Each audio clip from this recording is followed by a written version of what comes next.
Hi guys, it's your friend Ballistic B, and today we're going to be showing you how to swap out your motor and ESC along with your battery from a two-wheel drive, in this case rear wheel drive, 1/10 scale RC truck. Now what you're looking at here is the ECX Ruckus. Now this is originally brushed motor, waterproof, rear wheel drive RC truck that worked fantastic until we paired it with a battery that was carrying a little bit too high a voltage, too many milliamps, and ultimately burned out the ESC. We're also replacing the engine and the motor for this RC vehicle because we want to take it away from brushed and put it with an unbrushed motor, a brushless motor, such that it'll have a little bit more durability and work a little bit better for us long term, produce a little bit more speed and power as well. Now what we're going to be needing for this in order to be able to put these components in, and we'll talk about the components in a second, are a couple different tools, not very much. Ultimately we're going to be starting out with a Torx head screwdriver. This is the one that is the 6-pointed star. Relatively low in gauge, very small, but this is just for the components of this ECX Ruckus. Your vehicle, if you choose to use this video to help you swap out the engine and ESC in another RC truck or car, may require slightly different tools, but these are some good ideas of what you would need. A 9/32 nut driver, and then of course a standard Phillips head screwdriver, in this case on a drill, because we want to speed things up a little bit for you. Now what components are we going to be putting in? We're going to be putting in the Gould RC 3900 kilovolt motor. It has a total of 4 poles, 10 turns. It is brushless and waterproof, along with the Gould RC 60 amp ESC, which is waterproof as well and has a cooling fan on top. And then of course the Venom 5000 milliamp battery, and it is a 6-cell. So let's go ahead and get started and jump right into it. Gonna unbox the Gould RC motor and ESC. You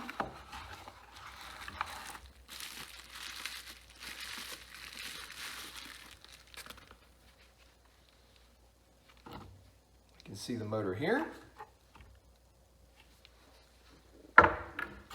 And then the ESC. A little larger than the one that's in it currently, as you can see, quite a discrepancy in size, but we're going to make that work.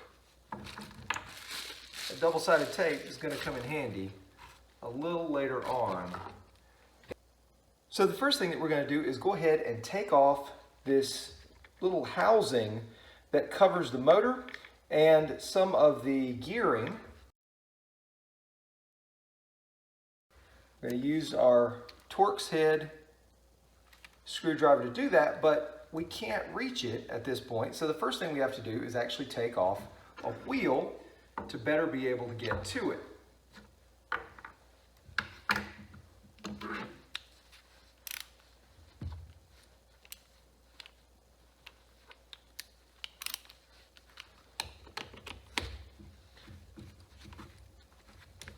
Now always remember, counterclockwise takes it off, clockwise tightens it up.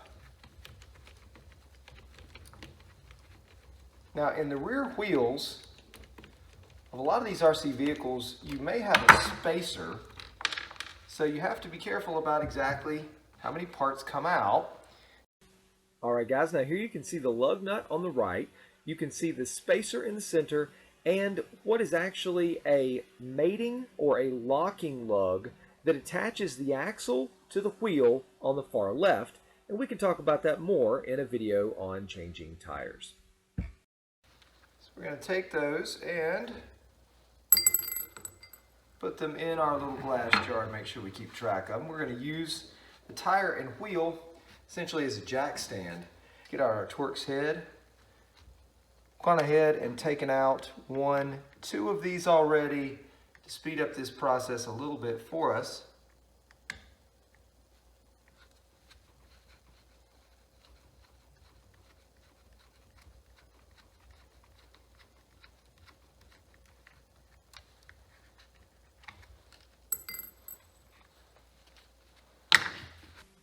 All right, guys, now here you can see the two screws on the lower left that actually hold the motor in place, which is mounted horizontally behind them.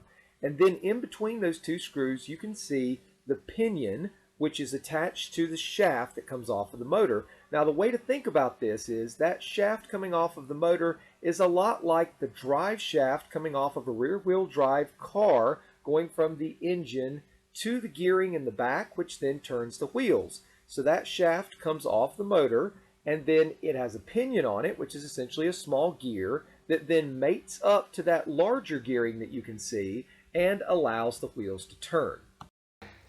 And here is where a standard screwdriver is going to be a little less than what you want to accomplish this job. And to drill, make it a little bit easier, a little bit faster for us.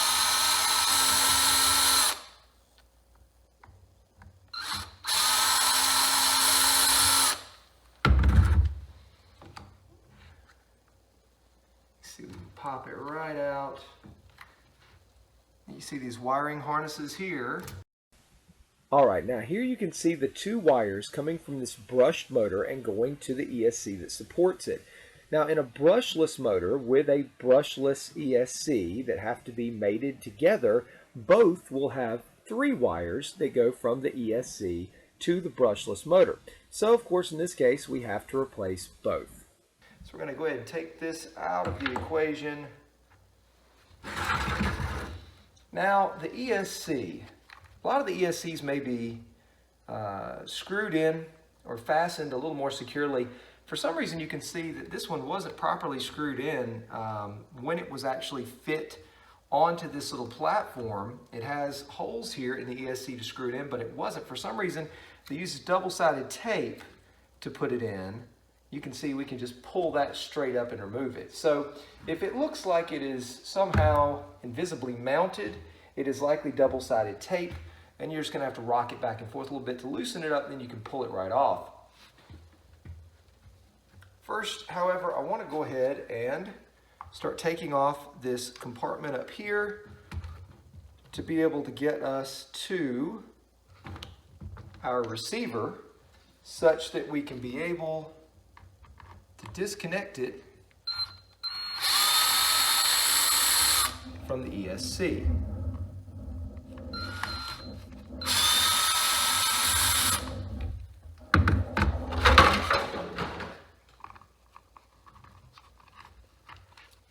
We've got the antenna coming off the receiver right there. I'm going to try and keep this piece intact, just leave the screws there. Take a chance with that. You can see the ESC, which I'm going to go ahead and detach here. Has some wires that come down. You want to notice when the wires go in to the receiver, what order they go in. So we notice the black is on the opposite side, what we're going to be calling the far side, then red, then white. We want to keep that in mind as we disconnect it as to the order, so that we know when we connect the wires from the new ESC into the receiver that we get them in the same order, and also which slot it goes in. And it's difficult to see because it's kind of wedged down in here, but there is on this 3 slots, one at the bottom that goes to the servos that actually turn the wheels, then the second one here that goes to the ESC, and then a third one, which is an auxiliary port. So we're getting in the second slot. I'm just going to give that a good yank, pull that right out. Now we have disconnected the ESC completely. Now ultimately, for this new ESC, we also want to kind of figure out, first we have to of course have the wiring harness here that goes back to the motor there, and then we need to have this to be able to plug into the battery. If you notice, this ESC also comes with a little on-off switch. Some do, some don't. And we're going to have to find a way to go ahead and mount it on the other side here as well. So We may get a little bit more double-sided tape later on, but that may be something we do after we get it hooked up and see that it works effectively here in the beginning. So what we're going to do is go ahead and clean off this little platform with a little bit of alcohol. And once we get the platform here cleaned off, we're going to come back and go ahead and mount that ESC, hook everything else up, and we will be well on our way. All right, so what we have done is cleared off a little bit of debris that was on the platform here and washed it down with some rubbing alcohol as well as the bottom of the ESC. Now, the next part that we want to do before we apply the double-sided tape is just make sure that we go ahead and pair up the ESC with the receiver, because as you notice, there's going to be a little bit of a close fit, a little bit of a tight fit between these two pieces.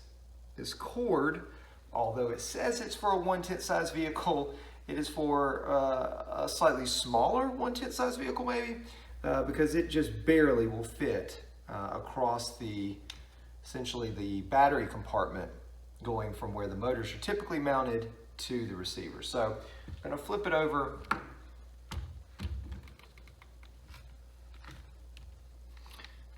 Get our antenna out of the way.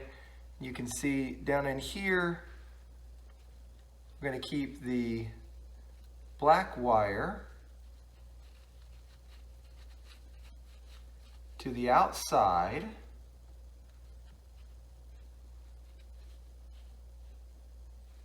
You can see that we have it there.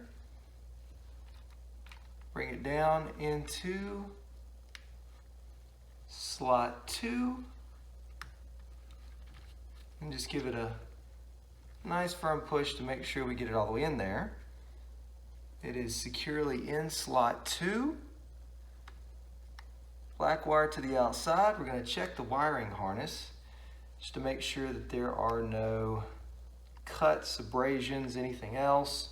We've checked this, of course, before we started the process, but just want to make sure, again, during the process, we don't do anything to accidentally cut or nick anything before we plug it up, because we're going to have a good bit of electricity flowing through this with a 5,000 milliamp battery, and we don't want to run into any problems when it comes to dealing with electricity. So we can see this is going to mount, but as you can see, it's relatively close. If you see where the actual mounting platform is for the ESC, it's going to overhang a little bit. We're not too overly concerned with that. I think that the double-sided tape is going to hold it on pretty well. All right, guys, now here you can see the ESC mounted from above with the double-sided tape onto the mounting platform, and then from our perspective right below it, you can see the on-off switch mounted right beside of the ESC with double-sided tape as well, and then the wiring harness coming off of the ESC going towards the right through a framework that holds the suspension and holes in that framework and feeding directly into the motor. With the engine, there is one tiny caveat, one small thing that most people don't mention about the engine replacements, and that is getting the pinion off, which is this little silver thing here, essentially the first gear that allows the engine to transfer energy, to transfer torque, to transfer rotational energy to essentially the other gearing in the back, which ends up going to the wheels. And in order to get this one off, you can see it has a very, very small hole right here. That is actually a screw. And very conveniently, it just so happens to be the right size for our very small Torx head wrench to fit in. Rotating again counterclockwise, you can see that it is slowly backing it out. This is obviously very, very tiny screw, very, very tiny piece of equipment. And so we want to make sure that we do not lose that valuable tiny little piece, because that pinion will not go back on our new motor shaft without it. So then you can see the pinion slides right off of the shaft of the old motor. I'm going to take the old motor, put it away. I'm going to go ahead, get the pinion back on. You'll notice that the shafts have a flat part. You can see is not completely round. And the flat part is to essentially line up, this is another thing they don't tell you very often, is to essentially line up that flat part with the little pinion screw hole, so that when you screw in that small piece, it has something flat to screw down onto to make sure the pinion stays in place. Now, if you noticed with the other pinion position on the other shaft, it was at the very end, maybe a little less than 1/8 of an inch from the very end. So we're going to put it in about the exact same position. I'm going to rotate around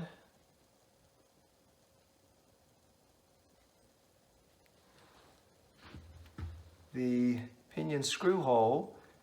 I'm going to get it lined up here. I'm going to start to insert it.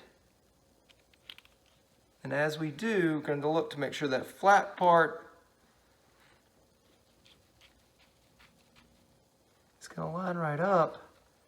As we tighten it, it should, just going to back out this Torx head screwdriver carefully. It should tighten up nicely. As you can see, we have some good rotation going on there. No slippage. We're going to check it up and down. Looks good both directions. Maybe a little far forward on that shaft. So I'm actually going to back it down just a little bit, most likely here in a second, but I'm going to check and see how it fits and lines up and how the gear mesh is down here between the pinion and this gear. So I'm going to slip it in from the back side here, rotate it around so that we have our wiring harness where it needs to be, and let's see where we've got it.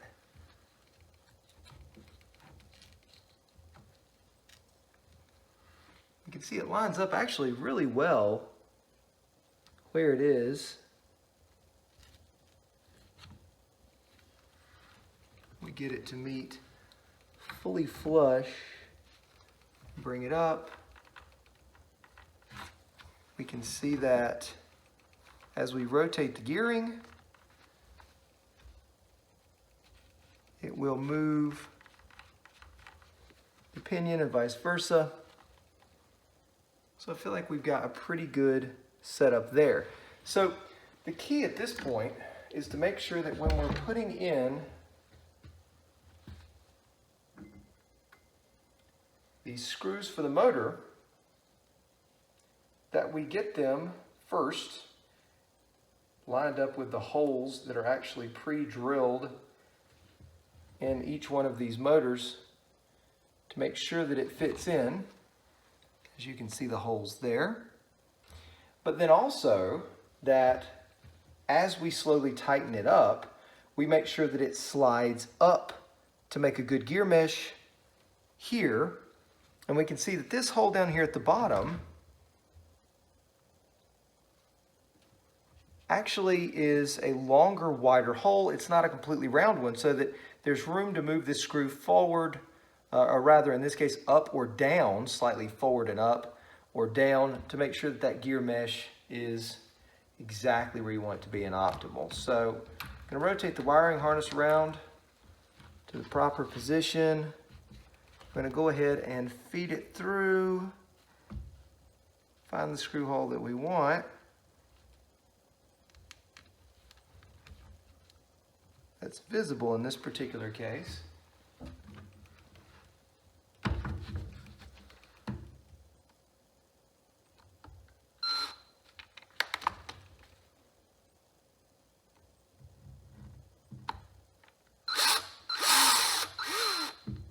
I'm going to put it in just enough, get it to hold. The one on the back side lined up, screwed in slightly as well. Make sure that we find that hole.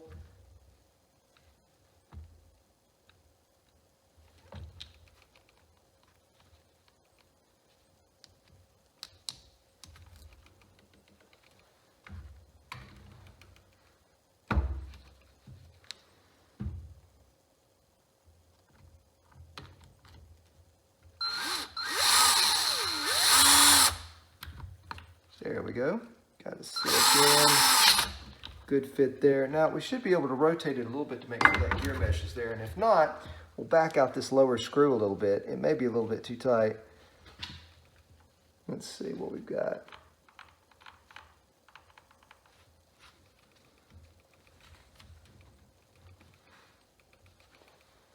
Not particularly happy with the gear meshing there. It seems to be a little bit loose. I'm going to back out this screw some to make sure we can rotate it a little bit. Let's see where we're at. Actually, I take it back. I think we need to back out both of them just a little to loosen things up just a hair. There we go. We can see a lot better rotation. Getting the engine and that pinion rotated up.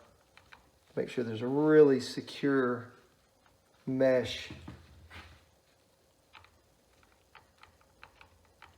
with that gear.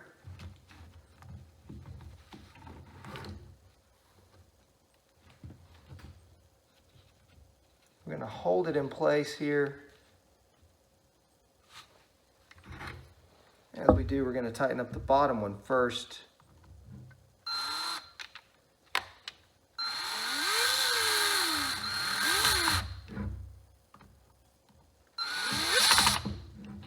Let's see where we're at with the gear mesh.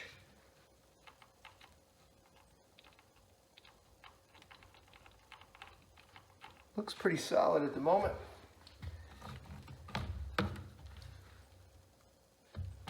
Relatively happy. We're going to make sure that we get everything torqued in about as tight as we can. Try not to strip the screws when you're doing this.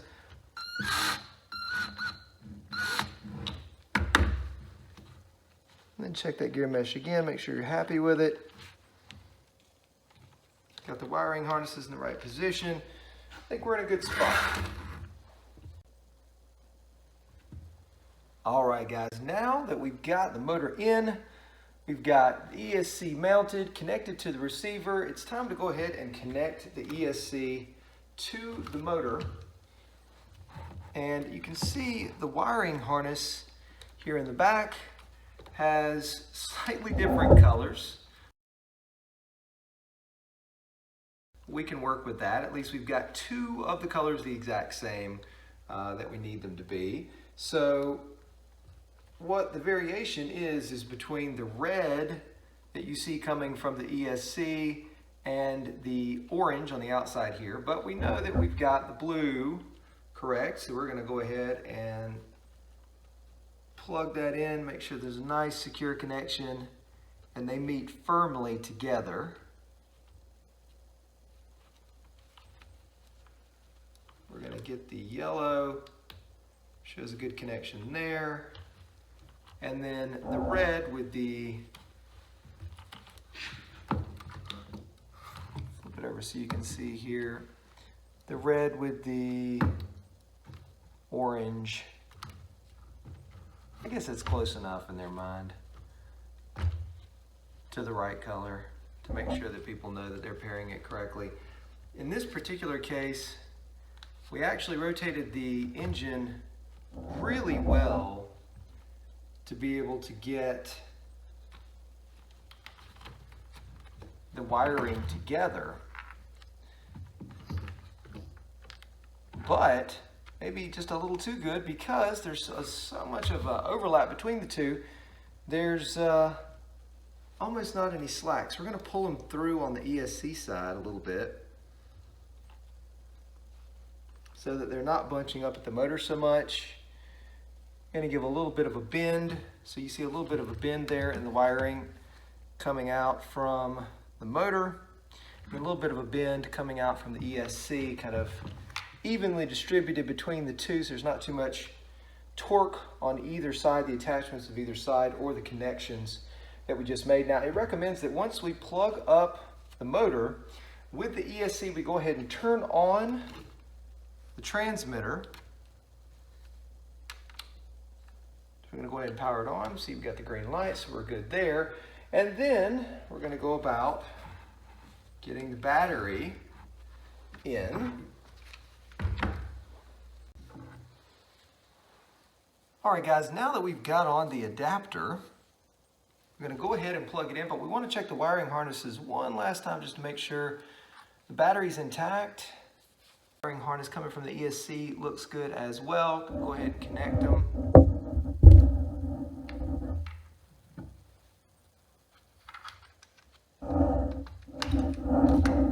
Get it laying down in here, make sure that everything fits good. Everything looks pretty good at the moment. And so now the moment of truth, if you've done everything correctly and everything is the way that it should be, we expect that we're at least going to be able to get things to turn on, link up, and activate. However, we still are missing one of our wheels, so we're going to go ahead and put that on. All right, guys, so a little bit of a trick to be able to get this spacer on a little bit easier is to stick it through your very small Torx head screwdriver, have it on there, and then go ahead and carefully pair that up with the axle itself, and then just slide it on there, let gravity help you out a little bit. I'm going to lay this down carefully, leave it there for 1 second while we get our small lug onto our lug driver. We're going to fit it into the lug driver. We're going to let gravity help us out a little bit with this process. I'm going to turn things sideways here just a little, get it securely on. Make sure that we get it nice and firm in there. Make sure there's no slippage. There's a couple different things we're looking at here. One, when we turn the wheel, do we see the axle actually moving? So we know there's a good connection, a good mating, and we do. And then the other thing is, as we turn the wheel, are we seeing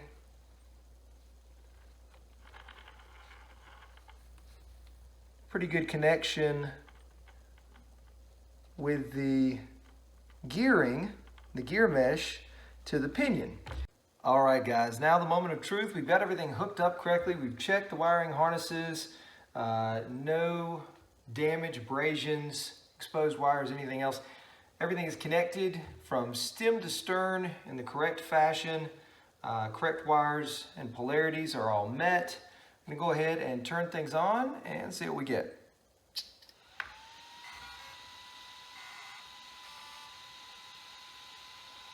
All right, so we've got our standard beeps indicating the ESC is working correctly.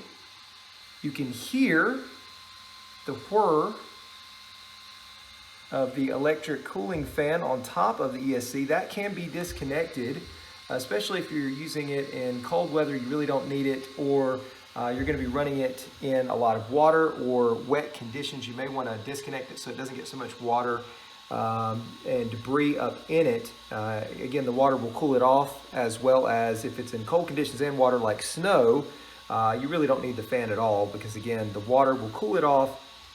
It will get it gunky with all kinds of debris if you keep it on.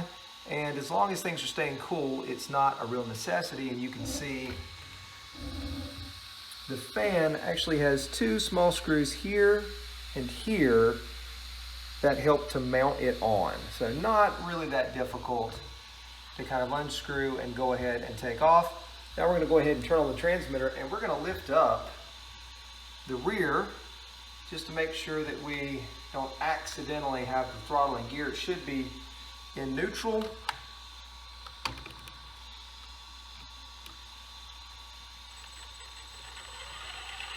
And as you can see, it's a good thing we turned it on and lifted up the rear, because it was slightly in gear.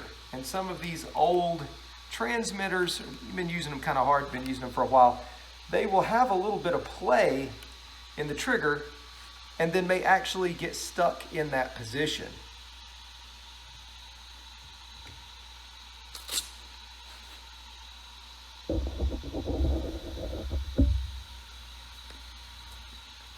So let's go ahead and make sure everything works correctly. Gonna put it in very slow forward throttle.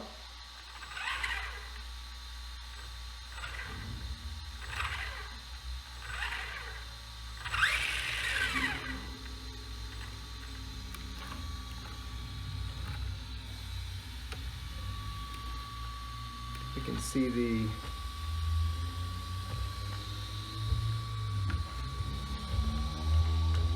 engine working back here a little bit too, the gearing and pinion.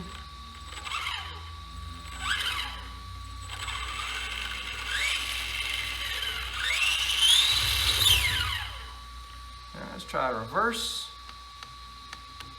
Reverse sometimes is a little finicky.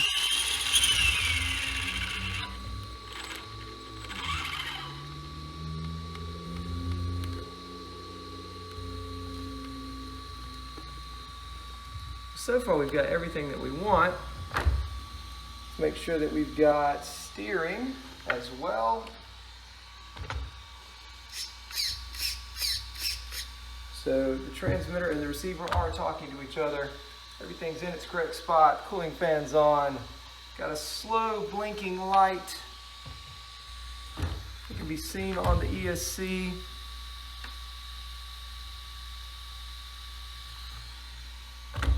I think that for right now, guys, we are good.